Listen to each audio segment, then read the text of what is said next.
ఇక్కడ ನೋಡಿ ಸರ್ ಖಂಡಿತ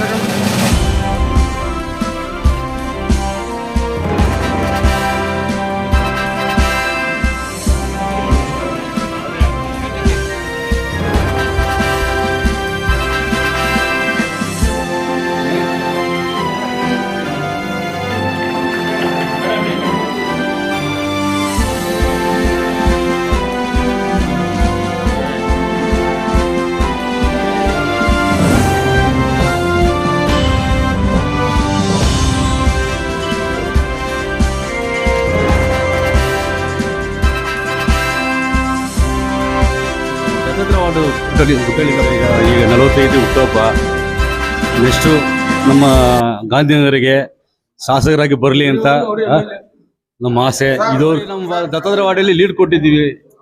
ಅದೇ ಥರ ಮುಂದಿನ ದಿನದಲ್ಲೂ ಸೇಮ್ ಬಹುಮತ ಕೊಟ್ಟು ನಮ್ಮ ವಾರ್ಡಿನ ಗೆದ್ದಿ ಅವ್ರನ್ನು ಶಾಸಕರಾಗಿ ಮಾಡ್ತೀವಿ ಅಂತ ಭರವಸೆ. ದೇವರು ಒಳ್ಳೆ ಆರೋಗ್ಯ ಆಯಸ್ಸು ಕೊಟ್ಟು ಅವ್ರನ್ನ ಮುಂದಿನ ವಿಧಾನಸಭಾ ಚುನಾವಣೆಯಲ್ಲಿ ಅವರನ್ನು ಶಾಸಕರಾಗಿ ಮಾಡಿ ಗೆಲ್ಸಿ ತರ್ತೀವಿ ಅನ್ನೋ ನಂಬಿಕೆ ನಮಗಿದೆ.